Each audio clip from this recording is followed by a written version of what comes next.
Être tenu pour digne de souffrir avec Christ est de loin une bénédiction plus grande que d'être admiré de tout le monde.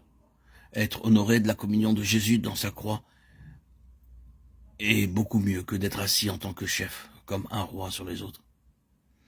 Est-ce ceci votre photographie spirituelle aujourd'hui?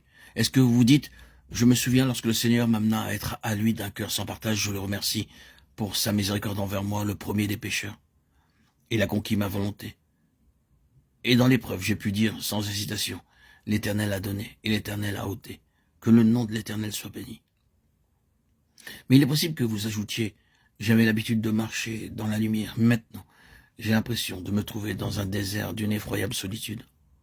Autrefois, j'avais une claire communion avec Dieu. Maintenant, il ne semble pas me parler. J'étais utilisé pour d'autres. Maintenant, les choses sont comme si Dieu n'avait rien à faire avec moi. Auparavant, je m'asseyais comme chef. Mais maintenant, je suis mis dans un coin solitaire. Et je suis un objet de raillerie. Ils avaient l'habitude de penser que j'étais un ouvrier populaire qui avait du succès. Maintenant, ils disent, il me semble pas du tout être utilisé. Au milieu de tout cela, vous êtes, vous consolez, vous reposant sur votre innocence en toute affaire, votre esprit compatissant. Combien désintéressés vous étiez, combien bons envers les autres. Quelle qu'ait été leur attitude, vous n'avez pas agi comme eux. Avez-vous été plus occupé à vous justifier vous-même plutôt qu'à dire c'est Dieu qui m'a conduit dans ce chemin de l'épreuve, et je préfère marcher avec lui que d'avoir tous les hommes que le monde peut donner.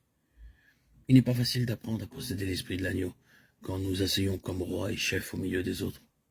Après la révélation qu'il eut de Dieu, Job cessa de se confier en lui-même et dit « Je me répands sur la poussière et sur la cendre. Je me justifierai plus. » Alors arriva le tournant décisif. L'Éternel donna à Job le double de tout ce qu'il avait eu. Job 42:10. C'est toujours le but du Seigneur. Le Seigneur pouvait en toute confiance lui donner maintenant une double portion. Le Seigneur voudrait nous dire aujourd'hui, mon enfant, je ne me complais pas à te déposséder, mais je ne veux pas que tu dises mon.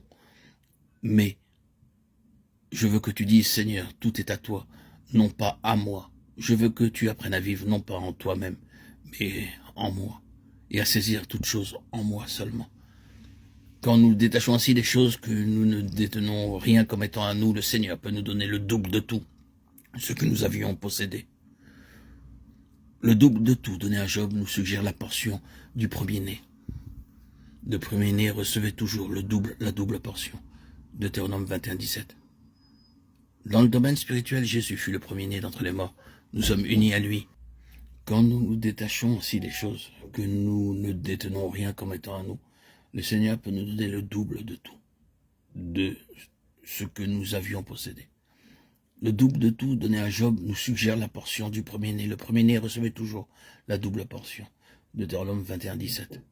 Dans le domaine spirituel, Jésus fut le premier-né d'entre les morts. Nous sommes unis à lui en tant que le premier-né et amenés à partager sa portion, la double portion de l'esprit.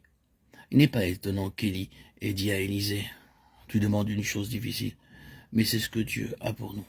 Si nous sommes disposés à lui permettre de nous conduire directement à travers le chemin du Jourdain, dans la vie en Christ, de l'autre côté, où il peut épancher sur nous sa richesse,